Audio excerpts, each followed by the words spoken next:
provided by Thomas Allgaier and Frennis, based on the most relevant posts on LinkedIn about account-based marketing in CW 12 and 13.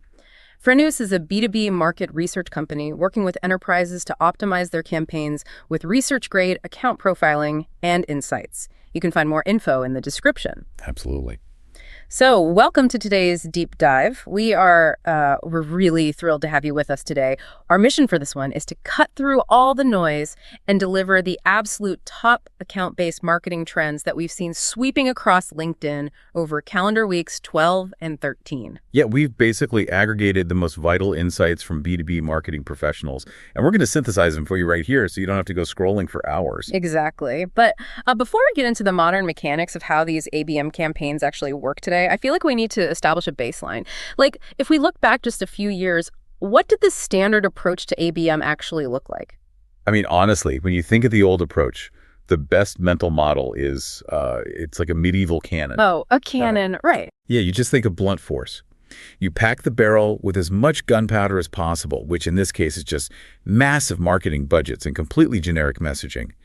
You aim in the general direction of your target market, and you fire. Right. And the goal was just to make the loudest noise possible. Exactly. You just, hope the shrapnel hits a decision maker somewhere. Yeah, which is wild to think about now. But honestly, for a long time, that brute force method was the default setting for B2B companies. It was treated as this massive, incredibly expensive broadcast mechanism. Which was completely unsustainable. Yeah. And based on the aggregated posts from the last 2 weeks, the overarching context here is that the canon is just entirely broken. Account-based marketing is undergoing this fundamental structural shift right now. Yeah, it's not just a side project anymore. No, not at all. It is no longer a localized marketing campaign run by some siloed team. Yeah. We are seeing it evolve into a predictable revenue engineering model. The days of treating your target accounts to a spray and pray approach are officially over. So let's actually unpack the mechanics of that shift, because the first major conversation dominating the feeds over the last 2 weeks is a complete rejection of pipeline volume. Yes, finally. Right. It's moving away from volume in favor of pipeline quality, velocity, and just hard math.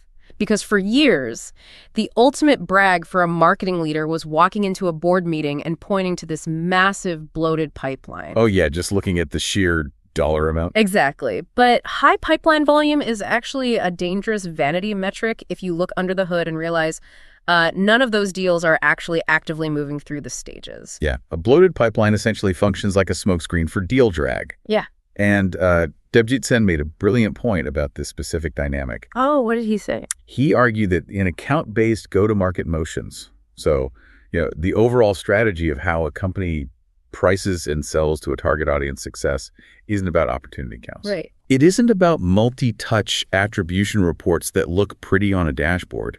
It is fundamentally about how consistently your strategic accounts are progressing through the buying journey. Okay, so if I'm understanding this right, the pipeline itself isn't the asset, the velocity is. Exactly. It's like, think of it like an air traffic control tower.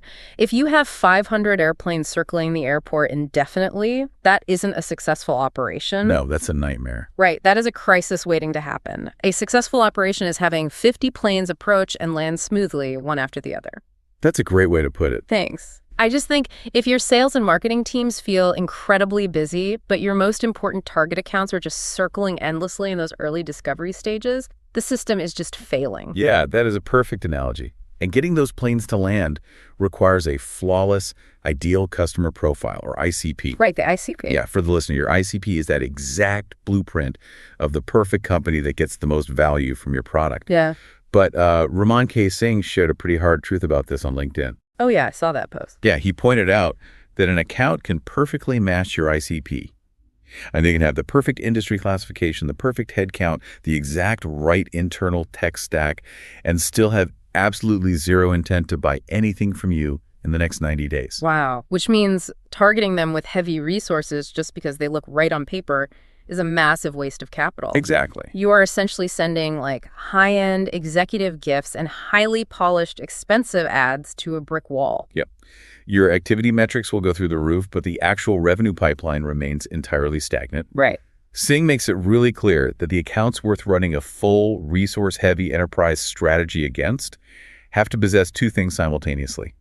They need that strict ICP fit, and they must be exhibiting an active buying signal. Like what kind of signal? It could be a recent executive change, a new round of funding, or maybe a major strategic shift in their public filings. Okay, but the problem I see constantly, though, is how companies build that baseline blueprint in the first place.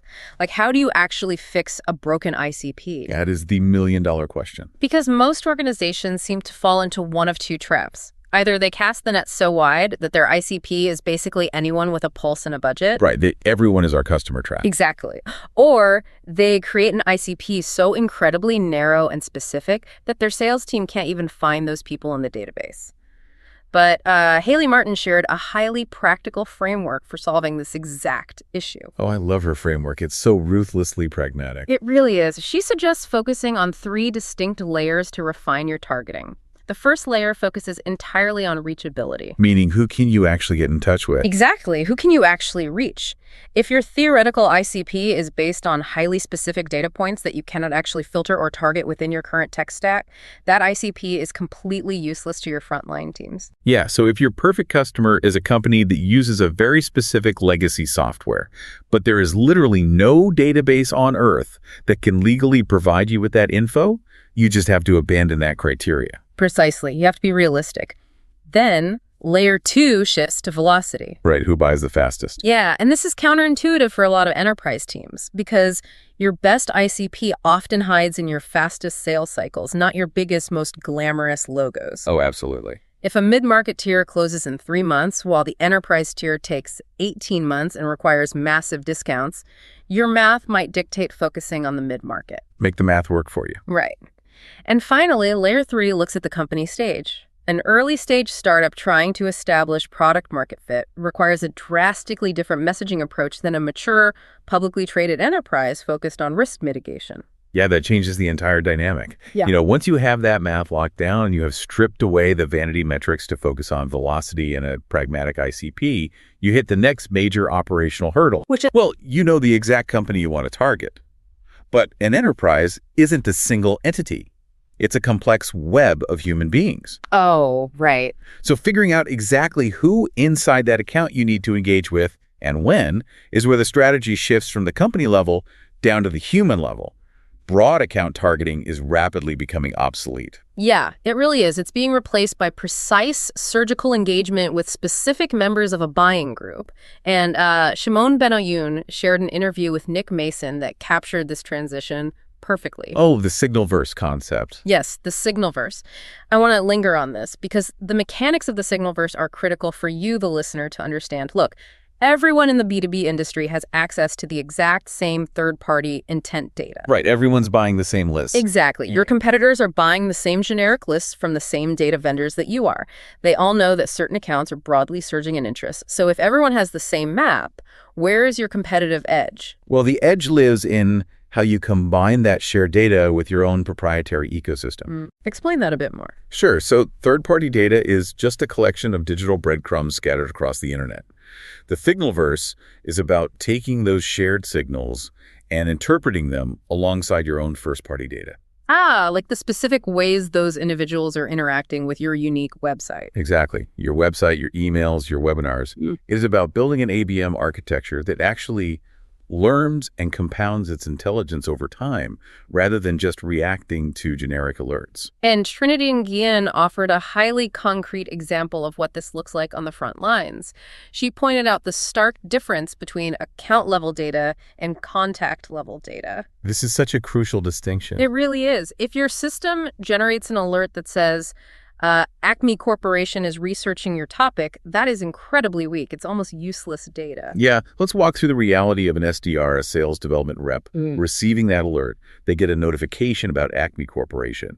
Then they have to toggle between 5 different software tools. Scouring LinkedIn. Right. Scouring LinkedIn to guess who out of Acme's 5,000 employees might be the one doing the research. Yeah. And they usually guess wrong. Yeah, and they end up sending a generic cold email to a mid-level manager who has absolutely no idea what they are talking about. But when you shift to the contact level, the entire workflow transforms. The alert doesn't just name the company. Right. It says, Sarah Chen, VP of Revenue Operations at Acme Corp, researched your specific pricing page 3 times in the last 7 days. That is wild. The SDR wakes up with the investigative research already completed? Exactly.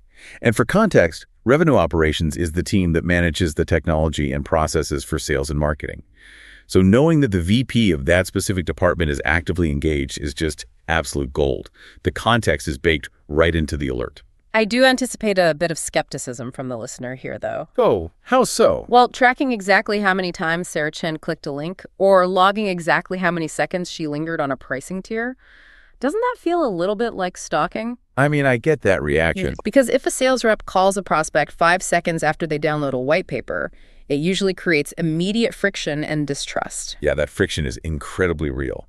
But it happens when teams misinterpret what intent data is actually for. Eloise Todd addressed this exact behavioral flaw on LinkedIn. She wrote this fantastic line. What was it? She said, raising a hand doesn't mean they want to hold yours. Oh, wow. That is good. Right. Far too many ABM teams see a single intent signal and immediately trigger a highly aggressive 12-step sales sequence. They treat curiosity as a request for a high-pressure sales pitch. Which is the worst thing you can do. Exactly.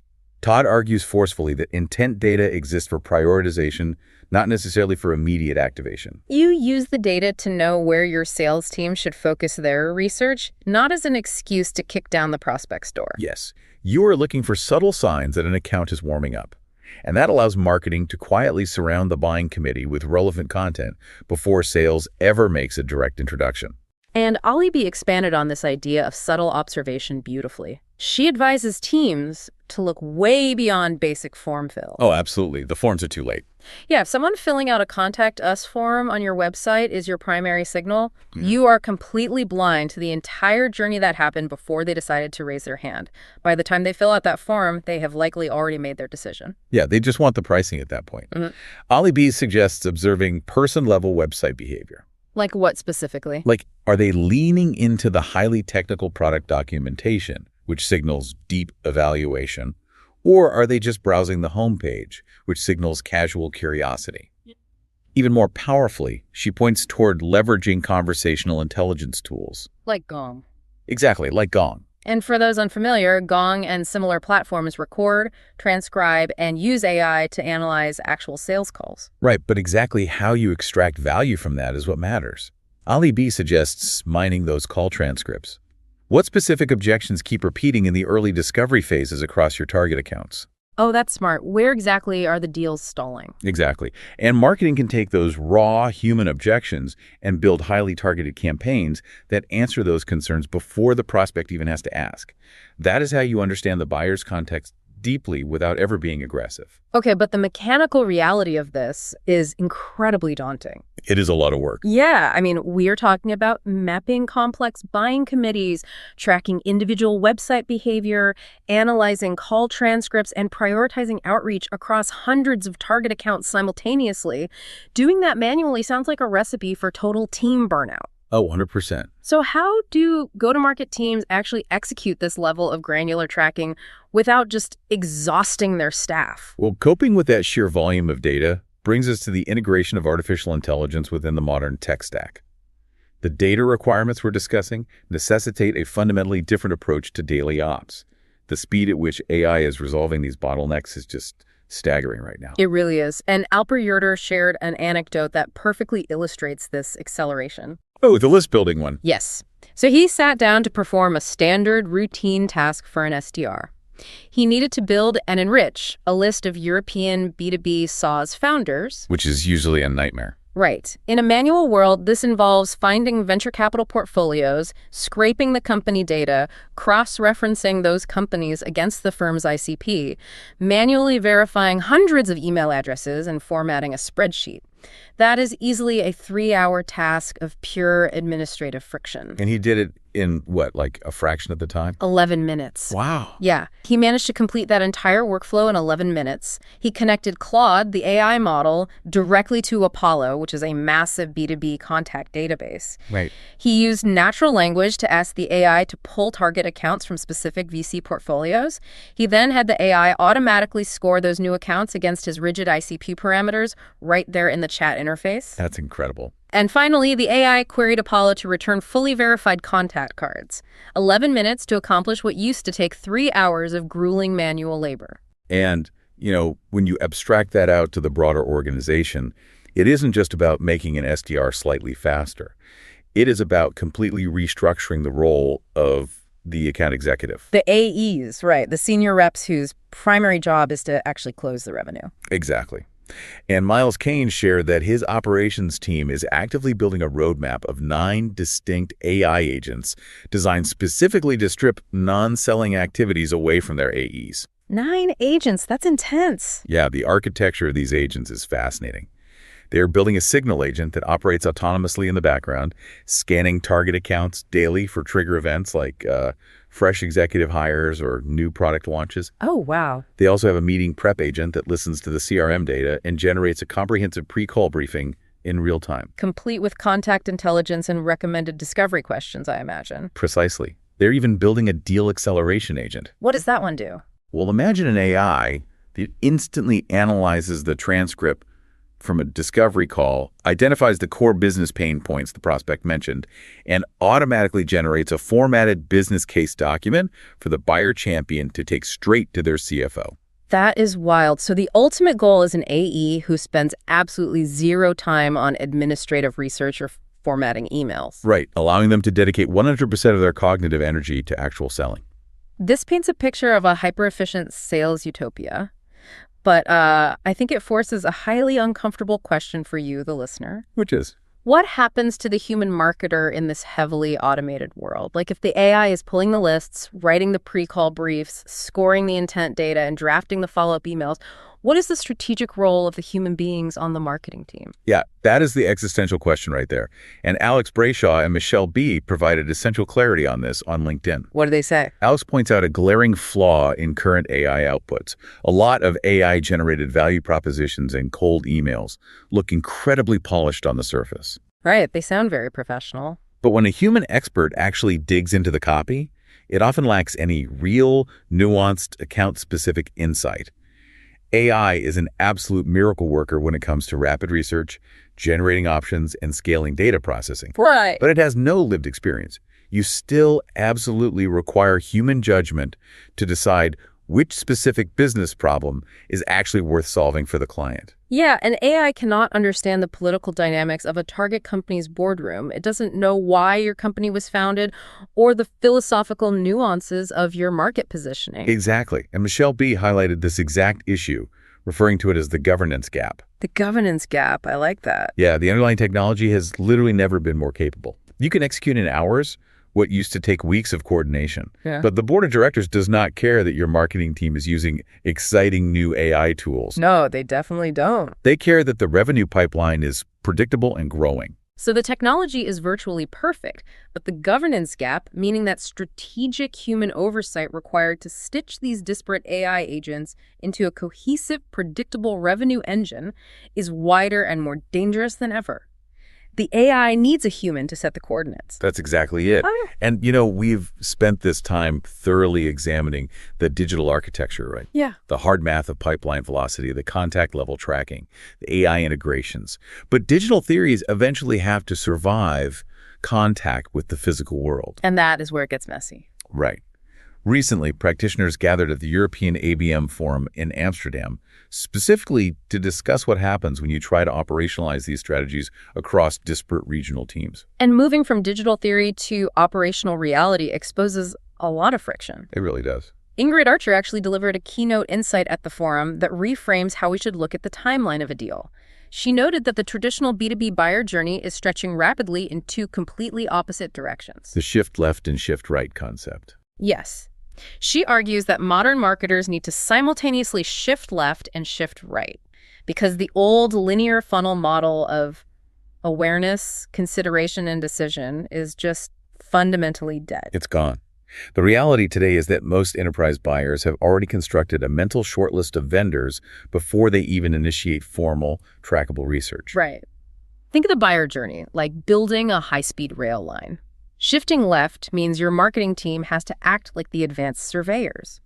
You have to be miles ahead of the train, surveying the landscape and laying the foundational tracks of brand trust and awareness long before the buyer even realizes they need to travel. Because if you wait until they announce they're looking for a train, your competitors have already built the station. Exactly. You have to be on that mental shortlist on day one. In shifting right is recognizing that the work doesn't stop once the contract is signed and the train leaves the station. Which so many teams forget. They do. You have to continuously maintain the tracks behind the train. You have to build post-sale advocacy, ensure the client actually experiences the deep value your sales team promised, and engineer pathways for account expansion. But for that massive end-to-end rail line to function, the internal teams building it must be flawlessly aligned. Oh, yeah. And Lisa Okiro made a vital point in Amsterdam about this convergence of sales and marketing. She argued forcefully that marketing must completely abandon the practice of reporting mere activity metrics to the sales team. Handing a sales leader a spreadsheet that shows high click-through rates or open rates is just useless. It really is. Marketing has to translate those digital signals into actionable conversation entry points. And the mechanics of that translation are where most companies fail. Why do you think that is? Well, if marketing throws an alert over the fence that says this account is surging with intent, the immediate response from a stressed sales rep is always, okay, but what exactly do you want me to say to them? Right. If you cannot answer that question, you have a massive operational disconnect. So marketing has to translate the fact that the prospect read 3 articles about compliance into a specific suggested email opening about upcoming regulatory changes. Exactly, giving the hook. And once marketing provides that translated entry point, the physical speed of execution becomes the final bottleneck. Edwina Dendler shared a staggering operational statistic at the forum. I remember this one. Responding to a qualified signal in under 5 minutes yields a 2.6 times higher close rate. A 2.6 times higher close rate just by altering the timeline. That is insane. Right. When you compare that under 5-minute window to the average B2B response time, which hovers around a lethargic 47 hours, the competitive advantage becomes glaringly obvious. Yeah, if you wait 47 hours to respond to a buyer signal, they have either already solved their immediate problem, lost interest, or, worst of all, they've already engaged deeply with a competitor who answered the phone immediately. So it proves that all of the sophisticated technology, the signalverse, the deep intent tracking, the 9 specialized AI agents, it's all ultimately engineered to optimize timing. Exactly. The digital signal tells you exactly when the window of opportunity opens, the marketing translation tells the human rep exactly what to say, and the automated AI architecture ensures the message is delivered before that 5-minute window closes. It really solidifies the reality that account-based marketing is no longer just a tactic deployed by a few creative people. It has to function as the core operating system for modern B2B growth. Absolutely. Well, we have covered immense ground today, moving from the chaotic blast of the medieval canon to the highly engineered precision of modern revenue ops. But before we sign off, there's one final lingering concept that challenges everything we just discussed. Oh, a curveball. Yeah. We have spent this entire deep dive obsessing over efficiency. We talked about how to track the exact individual showing active intent, how to use AI to build lists in 11 minutes, and how to execute outreach in under 5 minutes.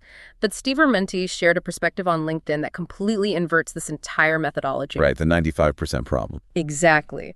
Armenti pointed out a massive blind spot in this hyper-efficient model.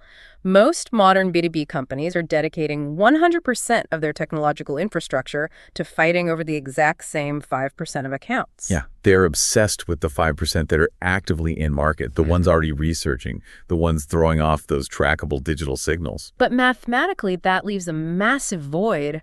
What happens to the other 95% of your target market? That is the crucial question to leave you with today. What about the 95% of your ideal perfect fit accounts that are not showing any digital signals simply because they do not even know they have a problem yet? Right. If you are only building complex radar systems to catch the 5% who are already flying, you are completely ignoring the vast majority of your future revenue sitting on the runway. So true. So the question to mull over as you look at your own strategies this week is this: how are you actively creating demand and building foundational trust with the accounts that aren't signaling at all, so that when they finally do enter a buying cycle, you are already the only logical choice? If you enjoyed this episode, new episodes drop every 2 weeks. Also, check out our other editions on field marketing, channel and partner marketing, AI and B2B, MarTech, go-to-market, and social selling. Thank you so much for spending your time with us today. We know how valuable it is. Don't forget to subscribe so you never miss a deep dive into the insights that actually matter. Put away the spam cannon, turn on the lights, calibrate the machinery, and start engineering your revenue. We will see you next time.